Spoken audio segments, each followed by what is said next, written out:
The video begins mid-frame. No warning. No preamble.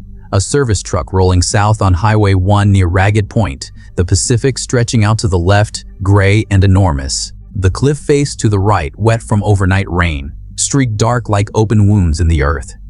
Everything looks the way it always does on this stretch of coast. Familiar, stable, old. Then the road moves. Not a crack. Not a sudden collapse the way a bridge fails in a thunderclap of steel and physics. The road moves the way water moves under ice. A slow, deep lateral pressure that shouldn't exist in solid ground. The white center line bends. A section of guardrail on the ocean side tilts 6 degrees in under 4 seconds without a single sound. And in the upper left corner of the dashcam frame, barely visible against the gray cliff face, a crack opens. Not horizontally, not vertically. Diagonally. 40 feet long. Growing. The driver hits the brakes. The truck stops. For 3 seconds, nothing happens.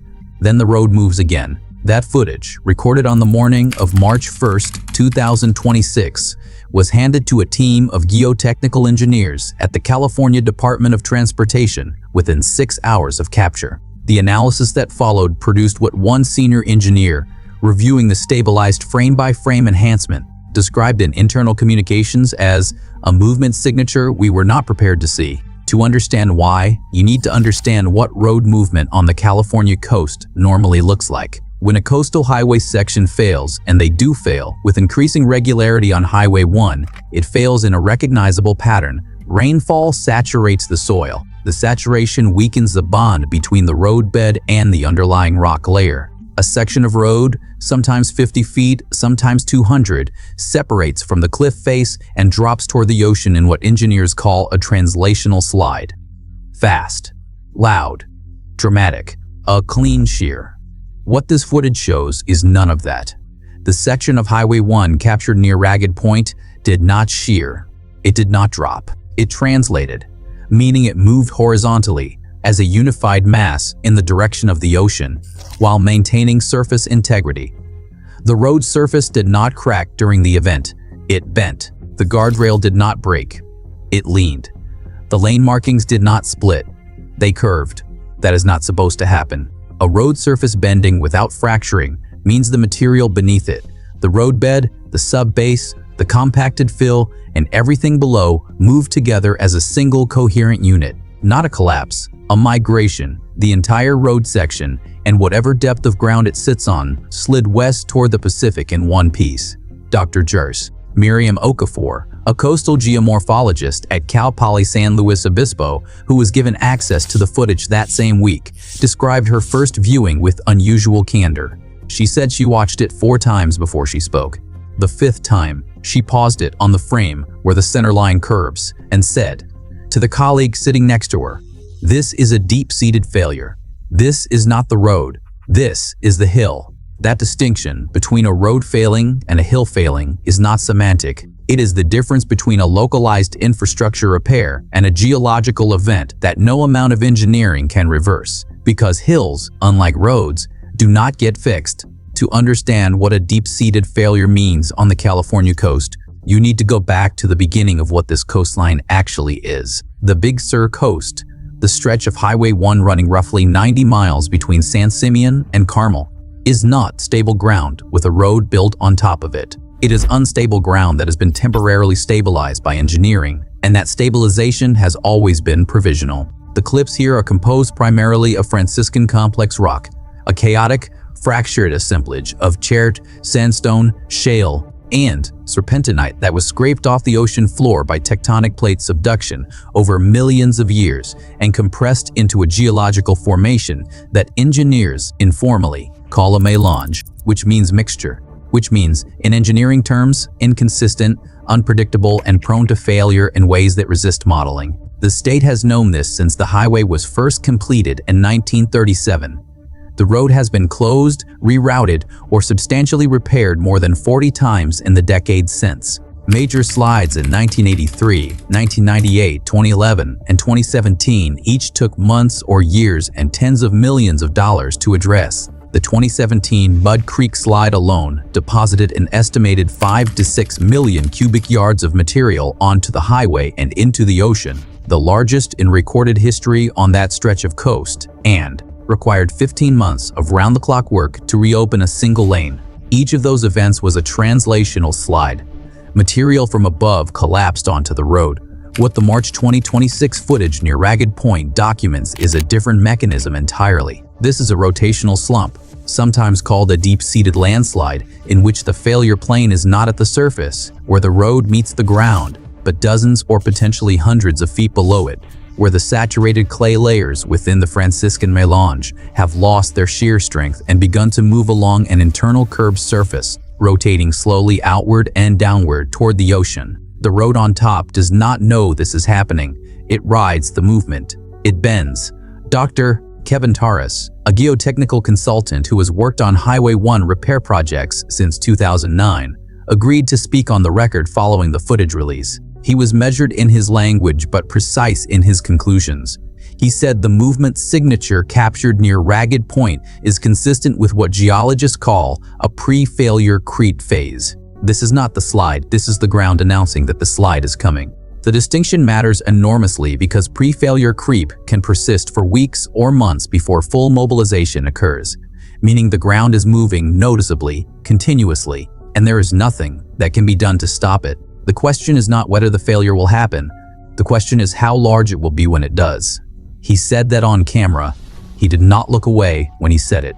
There is a reason this is happening in 2026 on this stretch of coast after an exceptionally wet winter, and that reason begins not at the surface of the cliff but deep inside it, in the water. The winter of 2025-2026 was the wettest recorded on the Central California coast in 22 years. Between October and February, the area around Big Sur and Ragged Point received approximately 78 inches of precipitation, nearly double the annual average. That water did not simply run off the hillsides and into the Pacific, though much of it did.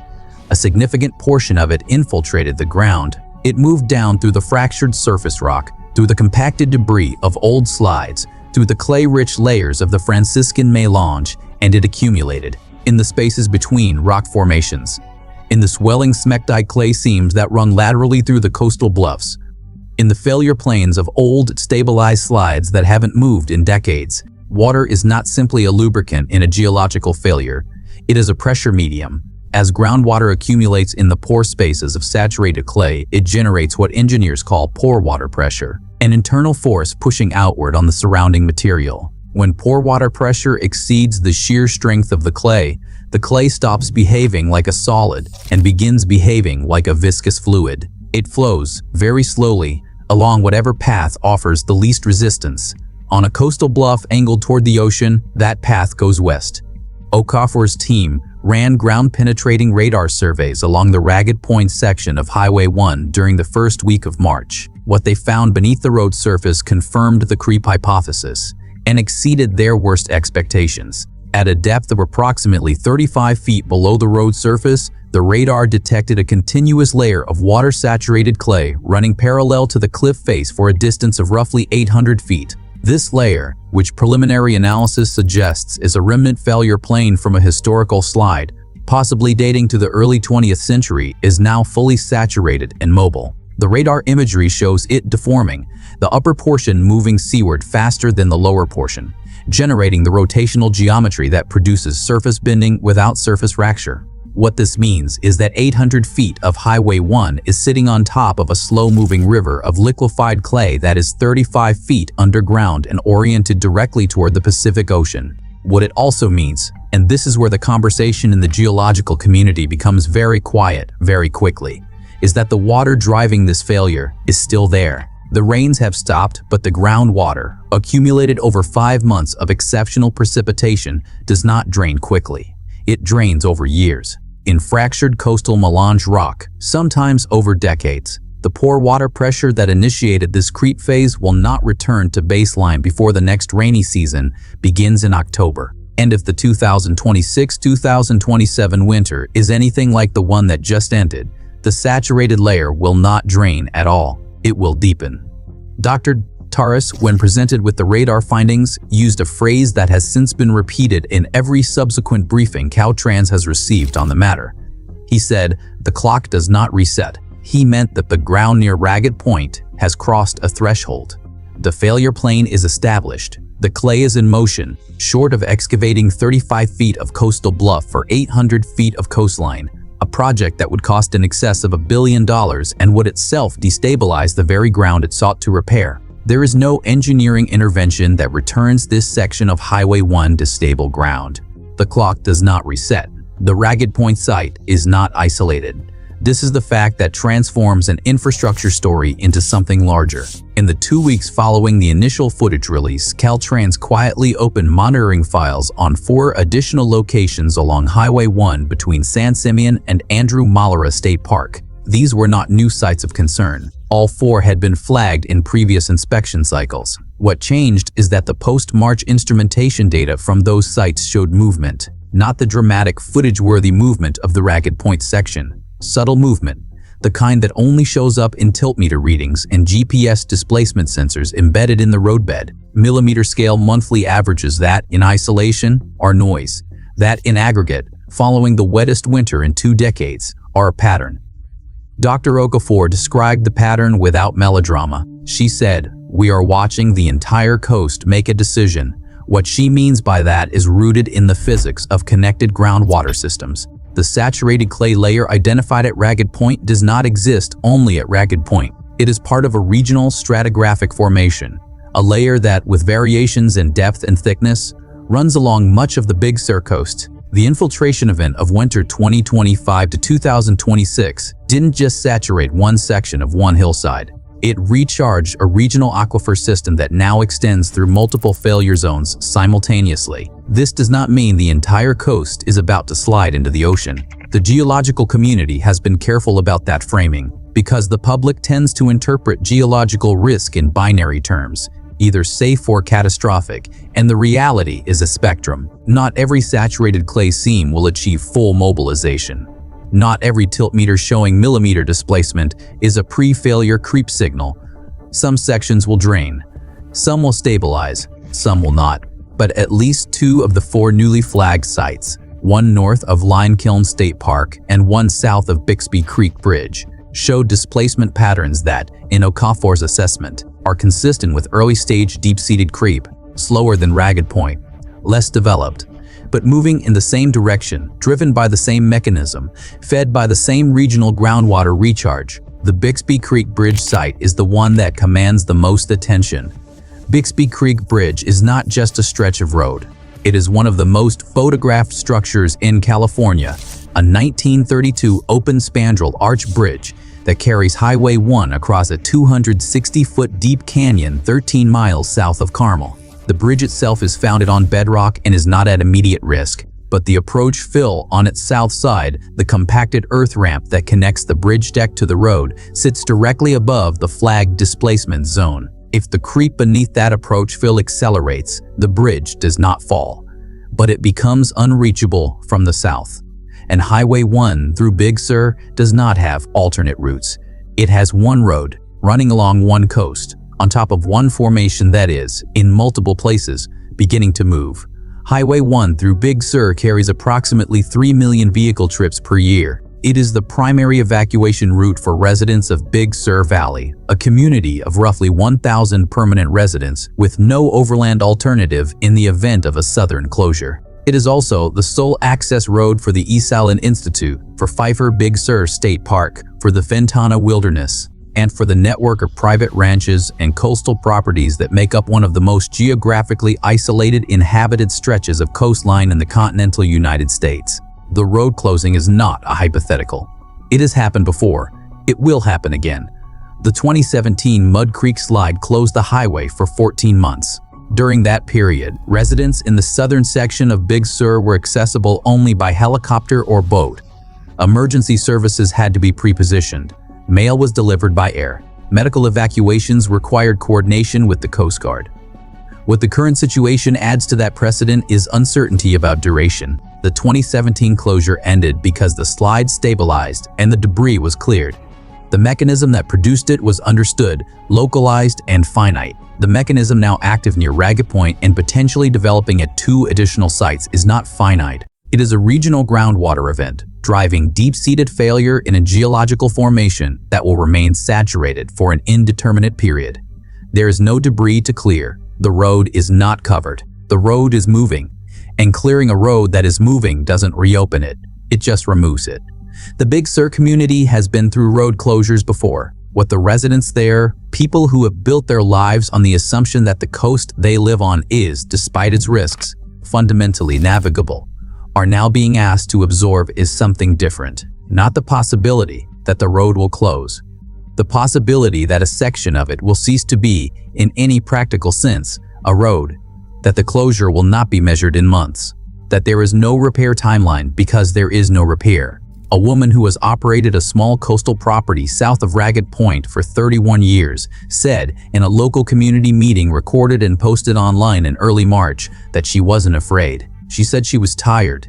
Tired, she clarified, of being told the ground was stable. Caltrans issued a formal monitoring advisory on the Ragged Point section on March 7, 2026, 6 days after the dashcam footage was internally reviewed and 5 days after it began circulating online. The advisory designated the section as a Class 3 observation zone, which in Caltrans terminology means active monitoring, no immediate closure, traffic permitted with reduced speed limits. The road remains open. That decision has drawn criticism from within the engineering community. The California Geological Survey, in an internal memo later obtained by the Los Angeles Times, recommended that Caltrans consider precautionary temporary closure pending completion of the ground-penetrating radar survey findings. Caltrans declined, citing the absence of surface fracturing, the low probability of sudden full mobilization based on current creep rates, and the substantial economic and logistical impact of closure on the Big Sur corridor. These are not unreasonable considerations. They are also not geological ones. Dr. Taras addressed this tension directly.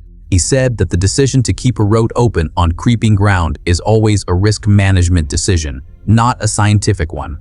The science tells you what the ground is doing. It does not tell you when it will stop doing it gradually and begin doing it catastrophically. That threshold, the moment when slow creep accelerates into full mobilization, is not predictable with current instrumentation.